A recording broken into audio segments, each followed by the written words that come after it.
Okay, Bismillahirrahmanirrahim. So today lecture is about Unit 4, Classification and Life Cycles. Now we recall something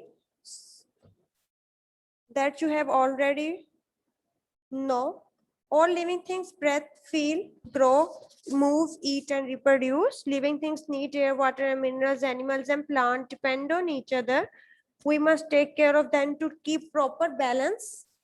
The life cycle of an animal is all stage in its life cycle. ठीक है, इसमें आपने recall में क्या पढ़ना है जो आप पहले पढ़ चुके हो कि तमाम लिविंग थिंग्स जो हैं वो सांस ले सकती हैं, फील कर सकती हैं, ग्रो कर सकती हैं, चल फिर सकती हैं, खा सकती हैं, रिप्रोड्यूस कर सकती हैं. लिविंग थिंग्स को जिंदा रहने के लिए हवा की, पानी की, खुराक की, रोशनी की, इन सब चीजों की जरूरत होती है. और प्लांट्स और एनिमल्स जो हैं वो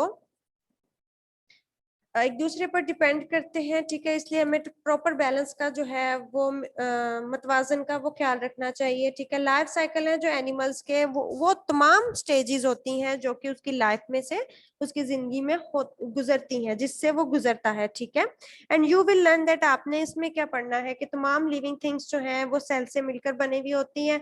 सेकेंड पॉइंट है कि all living things shear characteristics that non living things do not. Living things में तमाम कैरेक्टरिस्टिक्स पाई जाती हैं जो कि नॉन लिविंग थिंग्स में नॉन लिविंग थिंग्स नहीं करती हैं. ठीक है, एनवायरनमेंट जो है तमाम लिविंग क्रिएचर्स का वो क्या है, वो अर्थ है. ठीक है, बिगेस्ट इन्वायरमेंट जो है तमाम लिविंग थिंग्स का वो क्या है, biggest environment of all living things, all living creatures is क्या, earth. Next is living things are classified according to. Living things को जो है क्लासिफाई किया गया उनकी सिमिलैरिटीज और उनकी डिफरेंसेस की बेस पे. वर्टिब्रेट्स जो हैं वो एनिमल्स होते हैं जिनके पास बैकबोन होता है. इनवर्टिब्रेट्स वो एनिमल्स होते हैं जिनके पास बैकबोन नहीं होता है. प्लांट्स जो है वो क्लासिफाई होते हैं जो कि फ्लावर्स को रिप्रोड्यूस करते हैं. ठीक है, तमाम लिविंग थिंग्स में लाइफ साइकिल्स होते हैं, डिफरेंट स्टेजेस पे लाइफ साइकिल होते हैं. एनिमल्स और प्लांट्स जो हैं वो अपने पेरेंट्स से जो है वो कैरेक्टरिस्टिक्स इनहेरिट करते हैं, कैरेक्टरिस्टिक्स लेते हैं. ठीक है, नेक्स्ट चैप्टर स्टार्ट करते हैं कि तमाम लिविंग थिंग्स जो हैं वो सेल से मिलकर बने हुए होते हैं. जैसे कि आपने फर्स्ट चैप्टर में पढ़ा है कि सेल से मिलकर बने हुए होते हैं. सेल जो है वो लाइफ का क्या है, एक बेसिक यूनिट है. ठीक है, ये नेचुरली अकर होते हैं, नेचुरली पाए जाते हैं. देन ऑन डिवीजन मेथड ये डिवाइड होते हैं और डिवाइड होने के बाद जो है इनसे टिश्यूज बनते हैं, देन टिश्यू से ऑर्गन्स बनते हैं. ठीक है, हमारे पास यहाँ पे दो सेल दिए गए हैं. एक दिया गया है animal cell and second one is plant cell. ठीक है, इनमें बहुत सारी चीजें जो हैं वो दोनों में सेम है, कुछ जो है डिफरेंट है. सो लेट वी स्टडी कि इनमें कौन सी चीजें सेम है, कौन सी डिफरेंट है. फर्स्ट ऑफ ऑल हम एनिमल सेल को देखते हैं. तो एनिमल सेल में first of all outer membrane जो है वो कौन सी पाई जाती है, सेल मेम्ब्रेन. ठीक है, सेल मेम्ब्रेन कौन सी होती है, वो एनिमल सेल की आउटर मेम्ब्रेन होती है जो कि सर्टेन मटेरियल्स को, सर्टेन मटेरियल्स मींस कुछ मटेरियल्स जो होते हैं सिलेक्टिव मटेरियल्स को अलाउ करती है अंदर बाहर सेल के मूव करने के लिए. ठीक है, ये जो है सेल को उसकी शेप भी प्रोवाइड करती है, शेप देती है. विदाउट सेल मेम्ब्रेन सेल की कोई शेप नहीं हो सकती. वो एक जो है स्पेसिफिक शेप जो होती है सेल की वो सेल मेम्ब्रेन ही देता है. ठीक है, उसके बाद सेकंड है हमारे पास न्यूक्लियस. न्यूक्लियस क्या होता है कि न्यूक्लियस जो क्या करता है कि वो सेल की जितनी भी एक्टिविटीज होती हैं सेल में, कौन सी मटेरियल्स अंदर बाहर जा रहे हैं, उसके अलावा कौन से मटेरियल्स पाए जा रहे हैं, या डिफरेंट ऑर्गेनेलिज जो है उसके अंदर, डिफरेंट ऑर्गन्स जो उसके अंदर ऑर्गेनेलिज पाए जाते हैं वो अपना अपना फंक्शन परफॉर्म कर रहे हैं. वो सारे फंक्शंस, वो सारी एक्टिविटीज कौन कंट्रोल करता है, न्यूक्लियस कंट्रोल करता है. ठीक है, so all the activities of the cells are controlled by the nucleus. Next हमारे पास है साइटोप्लाज्म. साइटोप्लाज्म क्या होता है, ये जेली लाइक सब्सटेंस होता है सेल के अंदर जिसके अंदर तमाम ऑर्गेनेलिज पाए जाते हैं. जैसे कि आप देख रहे हैं ना, ये चीज जो है ये साइटोप्लाज्म है हमारे पास, ये वाली. ठीक है, इसके अंदर वैक्यूल भी पाया जाता है, इसके अंदर न्यूक्लियस भी पाया जाता है, इसके अंदर एंडोप्लाज्मिक रेटिकुलम भी पाए जाते हैं. ठीक है, ये सारी चीजें जो है वो सेल के अंदर होती हैं और सेल साइटोप्लाज्म के अंदर होती हैं. ठीक है, साइटोप्लाज्म के अंदर जो है वो फ्लोटिंग कंडीशन में पाए जाते हैं. नेक्स्ट हमारे पास लास्ट है इसमें वैक्यूल. वैक्यूल पाया जाता है. वैक्यूल का फंक्शन क्या होता है कि इसमें फूड, वाटर और वेस्ट सब्सटेंसेस को स्टोर करना होता है. Animal cell has one large vacuole whereas plant cells has many small vacuoles. जो एनिमल सेल है उसके पास एक बड़ा वैक्यूल होता है और प्लांट सेल में जो है वो एक छोटे वैक्यूल्स होते हैं।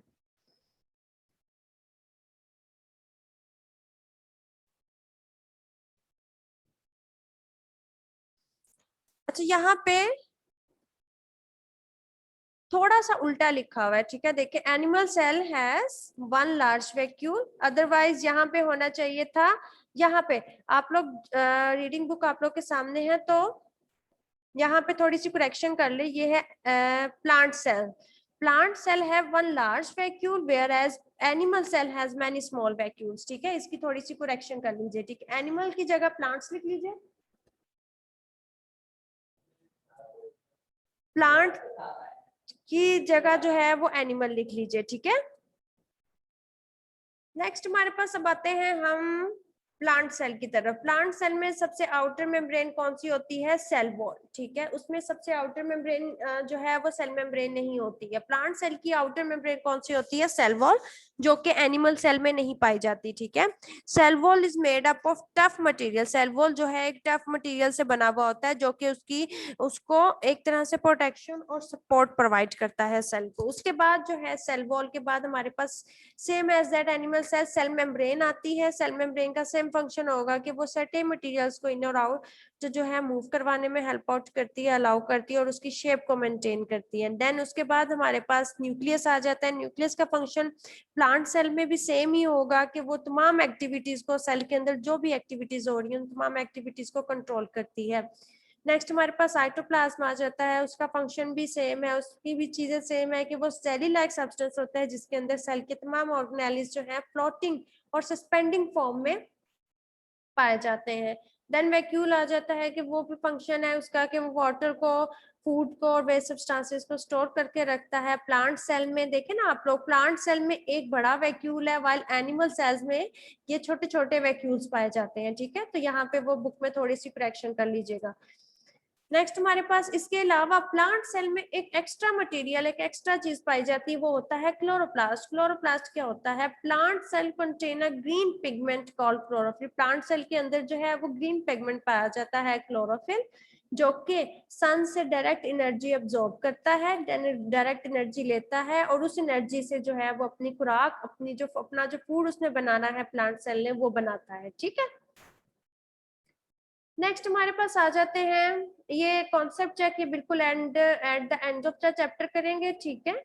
सो लिविंग थिंग्स में आ जाते हैं कि इनमें बहुत सारी चीजें जो हैं वो नॉन लिविंग थिंग्स से डिफरेंट है, ठीक है। Living things non living things से किन करेक्टरिस्टिक्स की बेस पर, किन खुसूसियात की बेस पर जो है वो डिफरेंट है, वो हम देखेंगे इसमें। ऑल लिविंग थिंग्स जो है उसमें तमाम लिविंग थिंग्स को जो है फूड की जरूरत होती है।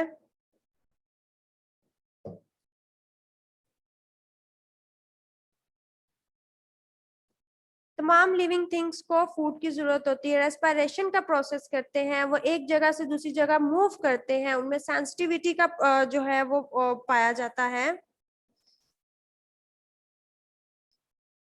उसके अलावा वो रिप्रोड्यूस करते हैं, ग्रो करते हैं, एक्सक्रीशन का प्रोसेस करते हैं। सो वन बाय वन इसको हम रीड करेंगे कि ये सब चीजें किस तरह करते हैं। नीड फूड, फर्स्ट हेडिंग है हमारे पास need food. Living things need food in order to perform their life processes. Living things को जो है वो फूड की जरूरत होती है अपने लाइफ को, अपनी लाइफ प्रोसेसेस को कंटिन्यू करने के लिए, ठीक है। फूड जो है वो उन्हें एनर्जी जो है प्रोवाइड करता है लिविंग थिंग्स को। एनिमल्स और प्लांट्स किस तरह अपनी खुराक लेते हैं वो देखते हैं। एनिमल्स जो है वो प्लांट्स और दूसरे प्लांट्स और दूसरे एनिमल्स को उससे एनर्जी जो है वो लेते हैं। बाय जो प्लांट है वो कैसे एनर्जी लेता है?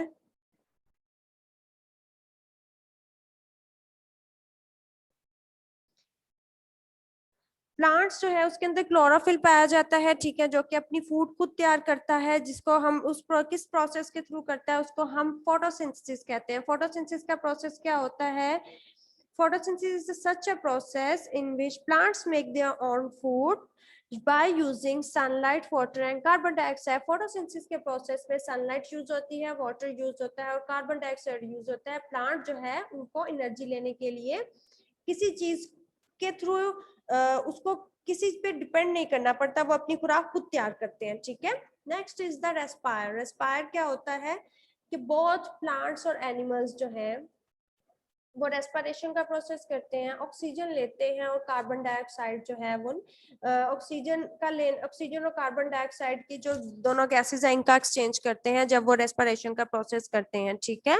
वो ऑक्सीजन को यूज करते हैं ताकि वो अपने प्लांट्स जो है ऑक्सीजन को यूज करते हैं, उसके बाद उसकी उसमें फूड की ब्रेकडाउन थोड़ी बहुत होती है और वो अपनी एनर्जी ऑब्टेन करने के लिए जो है वो करते हैं। सम एनिमल्स, कुछ एनिमल्स और जैसा कि ह्यूमंस हो गए, वो लंग्स को यूज करते हैं ऑक्सीजन को इनहेल करने के लिए और कार्बन डाइऑक्साइड को एक्सहेल करने के लिए, ठीक है। और कुछ जो है एनिमल्स वो स्किन और गिल्स के थ्रू जो है वो रेस्पिरेशन का प्रोसेस करते हैं, ठीक हो गया। नेक्स्ट हमारे पास आ जाता है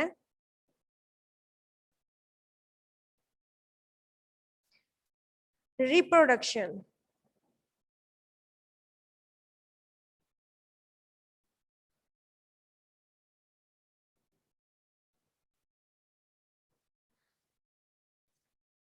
रिप्रोडक्शन का प्रोसेस जो है वो लिविंग थिंग्स ही करते हैं। वो क्या होता है कि जिससे लिविंग थिंग्स जो है वो न्यू लाइफ की जो है ओरिजिनेट करते हैं, ठीक है।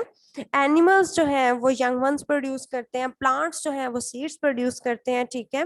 और अगर कोई भी स्पीशी जो है वो रिप्रोडक्शन का प्रोसेस नहीं करती तो वो जो है वो क्या होता है, वो खत्म हो जाती है उसकी स्पीशी, ठीक है। इसलिए लिविंग थिंग्स के लिए इंपॉर्टेंट फैक्टर है रिप्रोडक्शन का, जो उसे नॉन लिविंग थिंग से सेपरेट आउट बनाती है। नेक्स्ट हमारे पास आ जाता है कैन मूव बाय देमसेल्व्स। ये क्या है कि वो मूव कर सकते हैं। बहुत से एनिमल्स जो हैं वो प्लांट्स, बहुत से एनिमल्स जो हैं फूड, वाटर और शेल्टर, ठीक है, पानी, खुराक और रहने की जगह के लिए, अपने खतरे से किसी भी डेंजर से बचने के लिए जो है एक जगह से दूसरी जगह एनिमल्स मूव करते हैं। इस तरह की मूवमेंट को हम क्या कहते हैं, लोकोमोशन कहते हैं।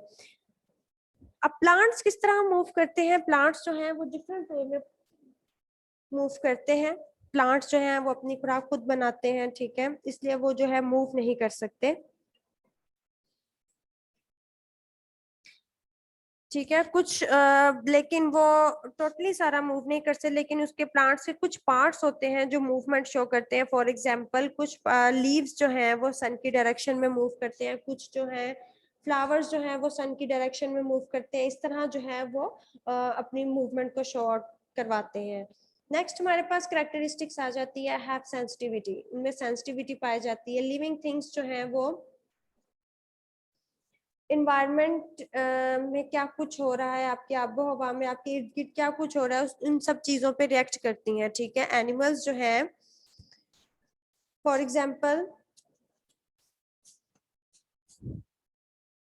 एनिमल्स अगर रियलाइज करे कि उसके आसपास कोई डेंजर है तो वो वहां से भाग जाते हैं, ठीक है। अगर आप लोग किसी गर्म चीज को हाथ लगाते हैं तो ऑटोमेटिकली जो है आप हाथ अपना पीछे खींचते हैं, ठीक है। ये जो है क्या आता है, सेंसिटिविटी की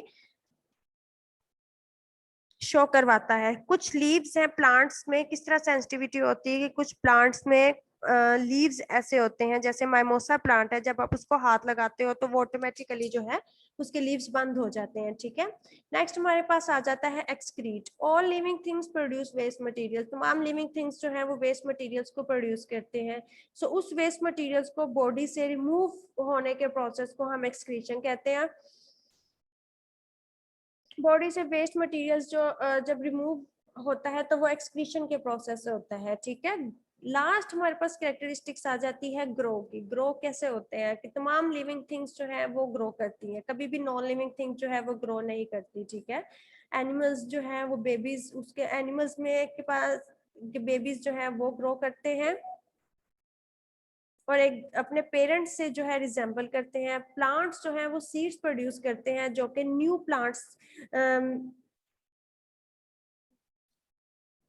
बनते हैं, ठीक है।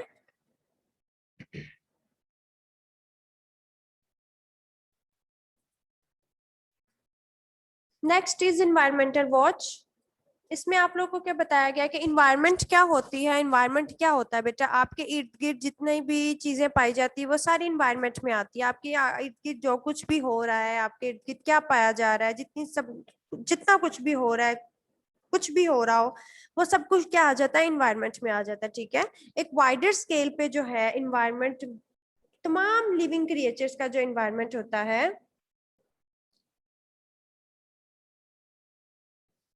तमाम लिविंग क्रिएचर्स का जो इन्वायरमेंट होता है वो क्या है, अर्थ है, ठीक है। अर्थ तमाम लिविंग ऑर्गेनिजम्स का एक इन्वायरमेंट है जहाँ पे हम सब पाए जाते हैं, अपने अपने काम, अपने अपने जॉब्स जो है उनको परफॉर्म करते हैं, अपने लाइफ फंक्शंस परफॉर्म करते हैं, ठीक है।